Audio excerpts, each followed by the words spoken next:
Audio Jungle.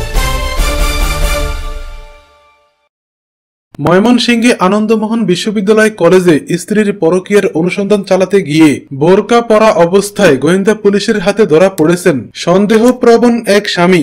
আটক মাহমুদুল হাসান শেরপুর জেলার সদর উপজেলার হাওড়া গ্রামের মোফাজ্জল হোসেনের ছেলে। তিনি জামালপুর আইবিএ কলেজে অফিস করণিক পদে চাকরিরত বলে জানিয়েছেন জেলা গোয়েন্দা পুলিশের ওসি শাহ কামাল হোসেন আকন্দ।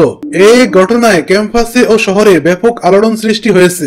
জেলা গোয়েন্দা পুলিশের ওসি শাহ কামাল হোসেন আকন্দ নিউজ টিভিকে জানান, মাহমুদুল হাসানের স্ত্রী জুলেখা খাতুন আনন্দমোহন বিশ্ববিদ্যালয় কলেজে ইসলামিক স্টাডিজ বিভাগে মাস্টার্সে অধ্যয়নরত।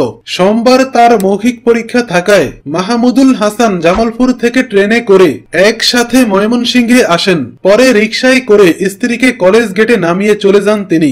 এদিকে বিয়ের পর স্ত্রীর পরকীয়া আছে এমন সন্দেহ করে আসছিলেন মাহমুদুল। সন্দেহপ্রবণ স্বামীটি স্ত্রীর পরকীয়া হাতে নাতে ধরতে বোরকা পরে স্ত্রীর পিছু নেন। সোমবার স্ত্রীকে কলেজে নামিয়ে দিয়ে গাঙ্গিনারপাড় এলাকার মার্কেট থেকে একটি বোরকা কেনেন। সেটি বাথরুমে গিয়ে পরে কলেজ ক্যাম্পাসে ঢোকেন। কিন্তু শীতের দিন সব পরিকল্পনা বানচাল হয়ে যায় তার। প্রস্রাব করতে কলেজের পুরুষ বাথরুমে ঢোকেন তিনি। সেখান থেকে বের হওয়ার সময় বিষয়টি কলেজ স্টাফদের নজরে পড়ে। ব্যাস আর যায় কোথায়, তাকে পাকড়াও করে ডাকা হয় পুলিশ। প্রাথমিক জিজ্ঞাসাবাদে মাহমুদুল হাসান তার বোরকা কাহিনী পুলিশের কাছে বর্ণনা করেন। উল্লেখ্য 7 বছর প্রেমের পর 2017 সালের মে মাসে মাহমুদুল হাসান আর জুলেখার বিয়ে হয়। জেলা গোয়েন্দা পুলিশ এসে আবিষ্কার করে বোরকা পরিহিত নারী নয় পুরুষ।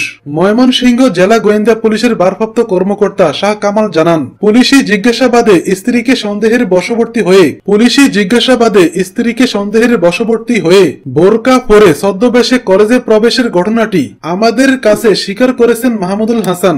এরপরও তাকে জিজ্ঞাসাবাদ করা হচ্ছে, কথা বলা হচ্ছে তার স্ত্রী জুলেখা খাতুনের সঙ্গেও। তারা দুজনেই আমাদের হেফাজতে রয়েছেন। তাদের মোবাইল ফোনও ট্র্যাক করা হচ্ছে।